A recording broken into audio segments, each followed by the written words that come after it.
compatriotes. Oh là là, ça devient un peu énervant, quoi. Ça devient fatigant. Bien fatigant, les choses commencent à ne plus avoir de sens. Et c'est énervant parce que on annonce un truc il y a une heure plus tard, c'est autre chose. Alors, la personne qu'on appelle Novelas Overmax, qui a eu le grand courage et aussi le grand malheur de venir dire que l'hôpital, le CHUL, n'a pas de groupe électrogène, a été mis sous mandat de dépôt. Il a été arrêté en gré, il a été arrêté, on l'a mis en prison, selon les dernières informations qu'on a. Et moi, je m'offusque et je me protège, je m'érige vraiment en très forte contestation vis-à-vis de cet acte qui est un acte vraiment ignominieux, qui n'a pas de sens. Comment est-ce qu'aujourd'hui, en 2025, à l'heure du CTRI, on peut encore venir arrêter les gens parce qu'ils ont dit des choses? Alors, on dit qu'il aurait porté plainte contre le CHUL, donc contre le ministre de la Santé, finalement, parce qu'il a dit qu'il n'y avait pas de groupe électrogène, selon le commentaire que j'ai lu sur ma page. Donc, on arrête un petit Gabonais qui est venu se plaindre d'une situation que tous les Gabonais connaissent. Le seul truc qu'il aurait dit de trop, ce serait qu'il n'y avait pas de groupe, il n'y aurait pas de groupe électrogène au CHU. Donc pour cela, il mérite la prison. Mais heureusement qu'il a tué personne, ce jeune homme-là. Hein, heureusement qu'il n'a pas commis de meurtre, parce que là, ça devient vraiment dérangeant, quoi. Ça devient scandaleux. Vous imaginez que quelqu'un, parce qu'il a dit qu'il y avait une coupure d'électricité qui gêne tous les Gabonais, ben, se retrouve aujourd'hui en prison.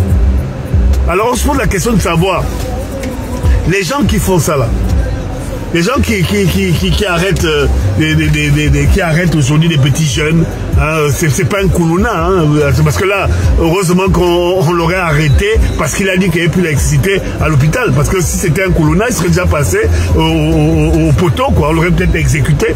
Parce que le gars n'a fait qu'émettre une opinion que tous les Gabonais ont. Même s'il a dit que bon, au CHU, il n'y a pas de groupe électrogène. Est-ce que ça mérite en fait qu'il aille en prison?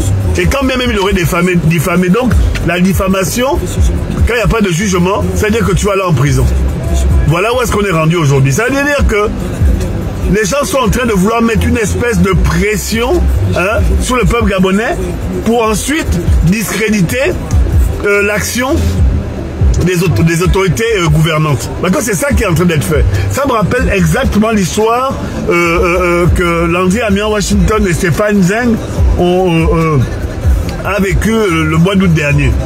Alors, le monsieur Opianga les accuse d'avoir diffamé et direct on les amène en prison. Ça veut dire qu'une simple accusation qui n'a pas été jugée vaut pour la mise en prison des personnes dont on accuse d'avoir commis des méfaits. Et ça sert à qui? Tout ça pour se rendre compte que c'est vraiment du balayage de vent. Il y a des gens qui sont plus criminels que Landry Amiens Washington et Stéphane Zeng finalement, ou que le petit Overmax Novelax, hein, et qui ne sont pas en prison. Donc il y a ce sentiment d'injustice et de vouloir remettre l'ère de la terreur au centre du Gabon, parce qu'il y a des personnes qui veulent, et ça j'en suis sûr, qui veulent salir l'action du CTRI menée par son président. C'est ça qu'ils essaient de faire. C'est-à-dire que pendant que nous, on est en train de parcourir le monde entier pour aller vendre une image positive, une image de gagnant, une image de changement à l'endroit du président de la transition et donc du Gabon, il y a des gens qui sont en train de s'atteler à faire le contraire.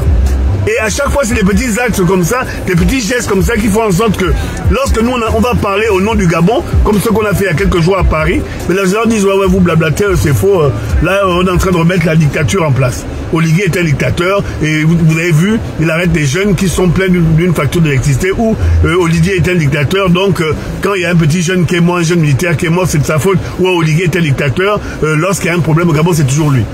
C'est toujours lui. C'est toujours lui. Et nous, on s'inscrit en faux. On dit que ça, ce sont des manipulations. Ce sont des personnes qui veulent absolument ternir l'action du président. Parce que si ce n'est pas ça, à quoi sert cette arrestation? Quel est le bien fondé et quelle est la plus-value de cette arrestation? Dites-moi un peu. Ça sert à qui? qui profite, à qui profite le crime? Certainement pas la personne qu'on a arrêtée et encore moins au CTRI, finalement. Puisque l'essor dans la félicité englobe la notion de pouvoir dire ce qui va et ce qui ne va pas. Donc quand on dit à qui profite le crime, moi j'aimerais qu'on me donne une réponse claire et franche. À qui profite le crime? L'arrestation. Hein, c'est le bénéfice de qui? Ça avantage qui? Ça sert à qui? Et c'est pour qui? Par contre, on sait qui est-ce que ça a des avantages. On sait qui est-ce que ça a des avantages. On sait pourquoi ces gens-là font ce genre d'action. Ayant parlé avec les plus hautes autorités du pays, ça me rappelle lorsque le président de la transition s'est rendu à Dubaï et quelques jours pendant, on a arrêté des petits qui n'avaient pas respecté le couvre-feu, on les a rasés. Et après, ça fait croire que le président de la transition a ordonné qu'on rase les petits. Hein, et mettre les vidéos sur les réseaux sociaux, ça calmer quoi. C'est toujours des petits dérapages comme ça que les gens font pour faire du zèle. Et après, ça va retomber sur qui? Sur la réputation qu'on essaie d'avoir pour le Gabon. Parce que les personnes qui veulent salir la réputation du Gabon, mais ce sont celles qui font des arrestations arbitraires avec des jugements complètement débiles pour venir augmenter la tension qu'il y aurait au-dessus du Gabon. Il faut faire attention parce que vous incitez le peuple à révolte. Et on n'a pas besoin de ça aujourd'hui. Avec de tels comportements, vous incitez la révolte du peuple. Dans quel but, on ne sait pas. On ne sait pas. À qui profite l'arrestation du jeune frère? Quand vous avez répondu à cette question, on passera à autre chose. Mais ça ne nous sert pas à nous, qui sommes des défendeurs de ce qui est en train de se passer de bon pour le Gabon. Ça ne nous sert pas. On tente une fois de plus de salir l'image du leader du CTRI, le président Brice Clotaire-Oligui Nguema. Et moi, je ne souscris pas à ça. Je ne souscris pas à ça. Parce qu'on essaie de bâtir une nation, c'est pas facile. Hein? L'art n'est pas facile et c'est pas avec des petites ruptures comme ça qu'on y arrivera. Donc libérer le jeune Novelas Obermax, il a fait son devoir de citoyen gabonais et on ne peut pas laisser ces choses-là se faire. Je n'ai pas envie d'être long, c'est juste pour vous dire qu'on n'est pas d'accord. On est ensemble. Et partagez la vidéo. Partagez la vidéo. Il faut que les gens soient au courant. Partagez. Alors on est ensemble les gars. Sachez que je suis intimement convaincu et je le redis encore que l'ordre d'arrestation du jeune Novelas Obermax, qui est son blaze, ne vient pas de tout là. Ce sont des gens qui font comme toujours du zèle. Et ça je peux vous dire. Parce que connaissant l'esprit des gens qui gèrent ce pays là, c'est pas dans leur intérêt de commettre un acte aussi vilain. Ça ne sert à rien au Gabon. Vous êtes 19 partages s'il vous plaît. Que les gens entendent. C'est vraiment énervant.